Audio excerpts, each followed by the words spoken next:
Hello everyone, welcome to smart study 9 10 10। तो आज हम MIQ यानी कि मोस्ट इम्पॉर्टेंट क्वेश्चन की सीरीज को पार्ट 2 को देखेंगे, यानी कि जिसमें और भी हम इम्पॉर्टेंट क्वेश्चंस को लाए हैं। तो हमने लास्ट जो वीडियो में उसको हमने ये वाला क्वेश्चन देखा था जो कि काफ़ी अच्छा क्वेश्चन था और हमने इसको सॉल्व किया था। तो चलिए आज हम यही AP के एक नए क्वेश्चन, एक नए तरह के क्वेश्चंस को सॉल्व करेंगे और देखेंगे कि क्या है। तो क्वेश्चन क्या है कि if mth term of n AP, कोई AP है जिसका mth टर्म जो है वो 1/n है। कह रहा है कि mth टर्म जो है वो कितना है, 1/n है, और nth टर्म जो है वो 1/n है। तो हमें nth टर्म यानी कि ऐसा कुछ है, यहाँ पर गलती से जो है प्लस लग गया था तो उसको हमने ठीक किया। तो nth टर्म निकालना है, ये वाला जो टर्म निकालना है। तो इज़ 1, इसको हमें शो करना है, सॉरी निकालना नहीं है, इसको हमें शो करना है कि ये 1 होगा। तो सबसे पहले हमने पिछले वीडियो में आपको बताया था कि सबसे पहले जो हमें चीज़ दी हुई है EP में मैक्सिमम, उसको हम एक्सपैंड कर लेंगे। तो हमने सबसे पहले इसको क्या किया, इसको हमने नोट कर लिया है, उसके बाद हम इसको चलिए एक्सपैंड करेंगे। तो यहाँ पर हमने क्या दिया है कि TMn टर्म बराबर 1/n, टर्म nth कितना है वो 1/m है। तो हम जब इसको एक्सपेंड किए तो हमें क्या मिला, हमें a + m - 1 × d = 1/n मिला। और यहाँ पर क्या मिला, a + n - 1 × d = 1/m, ये मिला। तो हमने इसको सिर्फ सिंपली एक्सपेंड कर लिया है। हमने अपनी सुविधा के लिए जो है इसको भी जो हमें फाइंड करना है, यानी कि हमें फाइंड क्या करना है, हमें कुछ TMnth बराबर 1 को शो करना है, ये करना है। तो हम इसको भी जो है वो एक्सपेंड किए हैं। यहाँ पर हमने एक्सपेंड करके क्या किया है, a + mn - 1 × d। यहाँ पर आप प्लस जो है वो नहीं है, यहाँ पर आप इसमें कंफ्यूज मत होइएगा। तो यहाँ पर सिंपली क्या लिखा है कि a + mn - 1 ऐसा कुछ लिखा हुआ है, -1 × d। तो आप इसमें कंफ्यूज बिल्कुल मत होइएगा। अब उसके बाद क्या करेंगे कि हमें कुछ वैल्यू फाइंड करने के लिए, जैसे हम लीनियर इक्वेशंस में करते थे कि जैसे हमारे पास 2 वेरिएबल होते थे तो वहाँ पर हमें एक वेरिएबल को फाइंड करने के लिए, या तो हम चाहे एलिमिनेशन लगाते थे, सब्स्टिट्यूशन, जो भी मेथड लगाते थे उसको हम लगाए। यहाँ पर हमने वही इसको सब्सट्रैक्ट किया है। सिंपली क्या करते थे, वहाँ पर भी हम सब्सट्रैक्ट करते थे, एडिशन करते थे एक वैल्यू निकालने के लिए। तो यहाँ भी हम वही कर रहे हैं, इसको सब्सट्रैक्ट कर दिए सिंपली। तो यहाँ से जो है हमारी एक वैल्यू जो है वो सिंपली कट आउट हो गई और हमें यहाँ से ये मिल गया। अब यहाँ पर जब इसको फर्दर सॉल्व किए तो हमें एक और कंक्लूजन मिला जो कि d = 1/mn है। तो अब हम d तो फाइंड कर लिए। देखिए हमें इसको फाइंड करने के लिए, 1 प्रूफ करने के लिए हमें तीनों वैल्यू, a को भी फाइंड करना है और d को भी फाइंड करना है। तो हमें इसको दोनों को फाइंड करना है, लेकिन हम d को फाइंड कर लिए। लेकिन जैसे हम वहाँ करते थे कि x की वैल्यू फाइंड कर लेते तो y पुट करके सब्स्टिट्यूट कर देते तो ऑलरेडी y निकल आता था। तो ठीक उसी प्रकार यहाँ भी हम करेंगे। तो यहाँ पर इक्वेशन 1 में हमने क्या किया, सब्स्टिट्यूट कर दिया 1/n। तो यहाँ पर a की वैल्यू भी हमें क्या मिली, 1/mn ही मिली, जो कि d की वैल्यू थी। तो यानी कि दोनों की वैल्यू हमें यहाँ पर क्या मिली, सेम मिली। देखिए यहाँ पर d की वैल्यू हमने निकाली थी, यहाँ पर हमने d की वैल्यू 1/mn निकाली थी, a की वैल्यू भी 1/mn है। हमने सब्स्टिट्यूट करके उसको a की वैल्यू फाइंड करी। अब हमें कुछ नहीं करना है, अब हम सिर्फ a की वैल्यू डाल देंगे इस इक्वेशन में। इस इक्वेशन में जो है वो हम सिंपली जो है a की वैल्यू डाल देंगे और d की वैल्यू डाल देंगे और हम ये देखेंगे कि ये जो है 1 के बराबर आता है। तो देखिए चलिए क्या क्या है कि हमने a की वैल्यू डाला तो यहाँ पर क्या हुआ, सिंपली जब यहाँ पर मल्टीप्लाई हुआ तो 1/mn प्लस था ये और माइनस था, ये कट गया। तो हमारे पास सिंपली क्या बचा, 1 बचा। और जो कि LHS = RHS है, इससे हम प्रूव हो गया कि जो TMn टर्म है वो जो है 1 के इक्वल है। ये हम यहाँ पर प्रूफ कर लिए कि ये जो है = 1 है। ठीक, तो यहाँ पर हमने इसको प्रूफ कर लिया। तो चलिए नेक्स्ट क्वेश्चन पर चलते हैं। तो नेक्स्ट क्वेश्चन किस चैप्टर से रिलेटेड है, यहाँ पर फिर से आ गया सरफेस एरिया वॉल्यूम। ये काफ़ी अच्छा क्वेश्चन है, थोड़ा आप इमेजिन कीजिएगा बस। अब यहाँ पर कह रहा है क्वेश्चन कि फ्रॉम अ क्यूबॉइडनल सॉलिड मेटल, कोई क्यूबॉइडनल सॉलिड है, यानी कि क्यूबॉइड याद करिए, हाँ भाई कोई क्यूबॉइड है, कोई सॉलिड मेटल ब्लॉक है, सॉलिड है, पूरा ठोस है, हॉलो नहीं है। और वो कितने का है, उसकी डायमेंशन दी हुई है। डायमेंशन यानी कि डायमेंशन हमेशा कैसे दी हुई है, लेंथ विड्थ हाइट में दी होगी। तो यहाँ पर उसकी डायमेंशन क्या देखिए, 5 × 10 × 5 सेंटीमीटर। अब उसकी जो सिलेंड्रिकल होल, उसमें एक सिलेंड्रिकल होल किया जाता है। जैसे आप यहाँ पर हमने फिगर बनाया है, फिगर से विजुलाइज करेंगे तो यहाँ से हमने जब फिगर बनाया तो इसमें हम देखें कि एक ये जो है ये क्यूबॉइड है, यहाँ पर ये क्यूबॉइड है, इसमें एक ऊपर से लेकर नीचे तक जो है यानी कि 7 सेंटीमीटर डायमीटर का ड्रिल आउट कर दिया जाए। जैसे खोखला बीच में सिलेंड्रिकल खोखला, या इमेजिन कीजिए कि कोई क्यूबॉइड है, उसमें सिलेंड्रिकल हॉलो किया जाता है सिलेंड्रिकल शेप में, और उसका डायमीटर कितना होता है 7 सेंटीमीटर। तो find out the surface area of remaining block. तो हमें सिंपली कुछ नहीं करना है, हमें रिमेनिंग एरिया का जो है वो सरफेस एरिया फाइंड कर देना है। तो हमें करना क्या होगा, सिंपली हम क्या करेंगे सबसे पहले कि जो जैसे मतलब हम जो क्यूबॉइड का जो सरफेस एरिया निकालते थे उसमें क्या करेंगे, सबसे पहले तो 2 पाई आर घटा देंगे।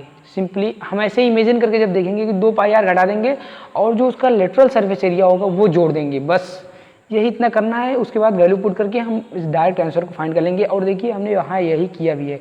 हमने देखिए सबसे पहले जो चीज़ हमारी सेफ है, 2 BH और 2 LH जो है वो सेफ है, उसको हमने लिख लिया। अब यहाँ पर इसमें दो देखिए 2 पाई आर है, यहाँ पर 2 जब गुणा करेंगे तो यहाँ पर 1 पाई आर, 2 से गुणा करेंगे 2 हो जाएगा, और 2 लेंथ ब्रेथ है यानी कि ऊपर वाला ये वाला जो फेस है, तो इसमें से घटाना है, इसमें से घटाना तो simply 2 into LB minus pi r square कर दिए। और इसमें हमने जो बताया आपको लेटरल सर्फेस एरिया जोड़ देंगे। लेटरल सर्फेस एरिया क्या होता है 2 पाई आर एच होता है। हमने सिर्फ जो हमने बताया सिर्फ वही हमने यहाँ पर किया भी है। तो अब उसके बाद हम क्या किए, उसके बाद सिंपली हमने सिर्फ वैल्यू को पुट किया। यहाँ पर ये देख सकते हैं आप, हमने वैल्यू को पुट किया। उसके बाद हमने इसको फर्दर सॉल्व किया।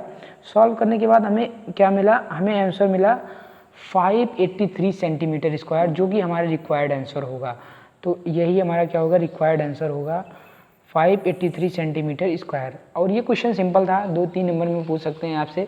तो इस प्रकार हमारा ये क्वेश्चन जो है वो समाप्त हुआ। अब हम चलते हैं नेक्स्ट क्वेश्चन की ओर। नेक्स्ट क्वेश्चन किस उससे ये देखिए, ये क्वेश्चन स्टैटिस्टिक्स से है, और आई होप आप में से बहुत लोग ये आपके लिए ये एक नया क्वेश्चन होगा, क्योंकि इसमें एक नए तरीके की फॉर्मूले की ज़रूरत होती है, और जो कि क्वेश्चन या फिर पेपर में जो है इस टाइप के क्वेश्चन को पूछा जा सकता है। और क्वेश्चन कहता है कि इन अ स्कूल में क्या है कि 85 बॉयज़ हैं, 35 गर्ल्स हैं, appeared in a public examination. मान लीजिए कोई पब्लिक एग्जामिनेशन हो रहा है, उसमें अपीयर्ड हुए, और उसके बाद the mean mark of the boys, जो जितने भी बॉयज़ यानी कि 85 बॉयज़ हैं, 85 बॉयज़ हैं।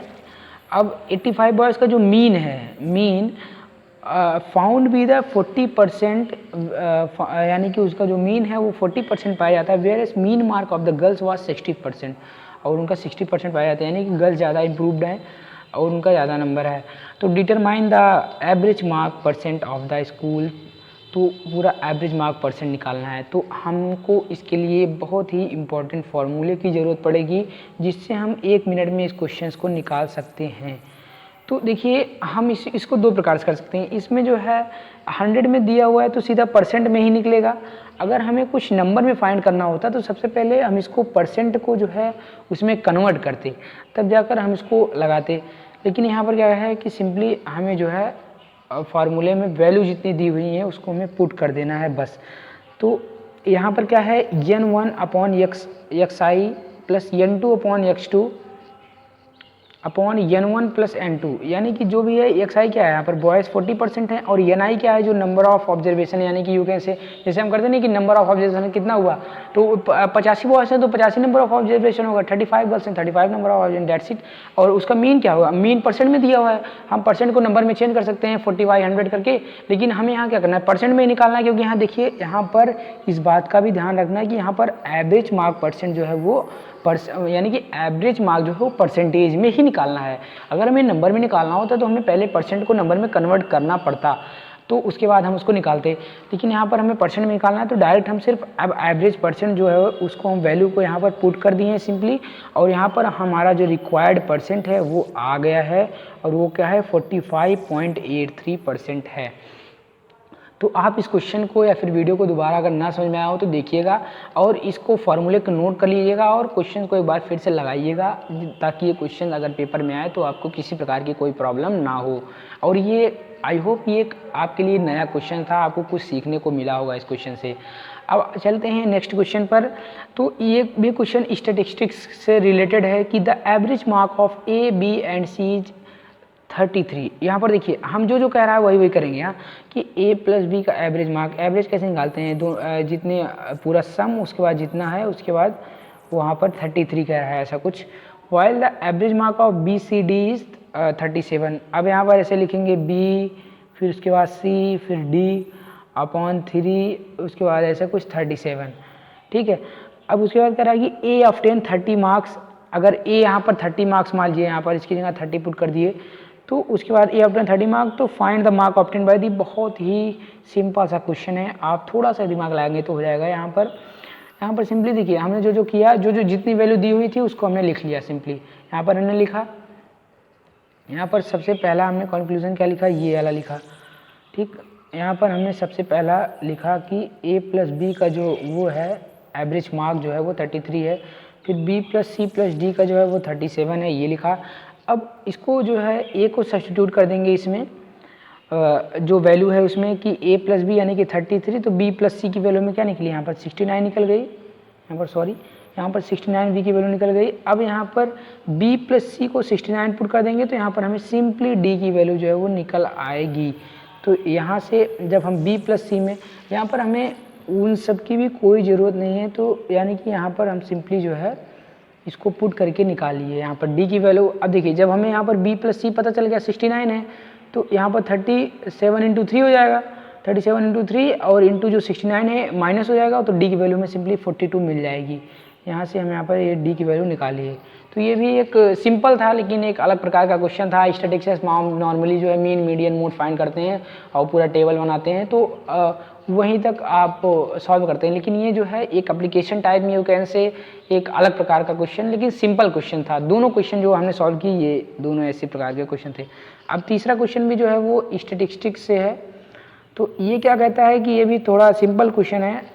तो ये क्वेश्चन है कि if D I is equal to X I minus A, सबको पता होगा D I is equal to X I minus A, class mark into assumed mean, और ई समेशन ऑफ फ्रीक्वेंसी का जो सम है वो 25 है, ए 250 है, मीन 250 है, find the value of F I D I. इससे सरल क्वेश्चन और क्या हो सकता है।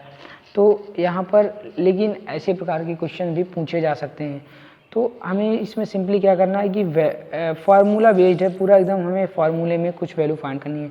तो हमें यहाँ क्या किया, ए की वैल्यू सब्स्टिट्यूट कर दी, सॉरी मीन की, फिर ए की फ्रीक्वेंसी की। सिंपली जब हम यहाँ पर फाइंड किए तो जो समेशन एफ आई यहाँ पर देखिए थोड़ा सा आपको दिख नहीं रहा होगा, तो यहाँ पर क्या होगा समेशन एफ आई और डी आई जो है ये इक्वल टू 0 आ रहा है। यहाँ पर ये 0 लिखा हुआ है, आप देख सकते हैं। तो यहाँ से हमें सिंपली ये क्वेश्चन जो है मिल गया। तो हमें ऊपर के दो क्वेश्चन जो है तो थोड़ा बढ़िया थे क्वेश्चन, इसको तो नॉर्मल क्वेश्चन था, एकदम 1 नंबर में पूछा जा सकता है। तो अब चलते हैं ट्रिग्नोमेट्री पर, एप्लीकेशन ऑफ ट्रिग्नोमेट्री। ये एक अच्छा क्वेश्चन मानेंगे ट्रिग्नोमेट्री का। चलिए पढ़ते हैं, देखते हैं क्या है क्वेश्चन में।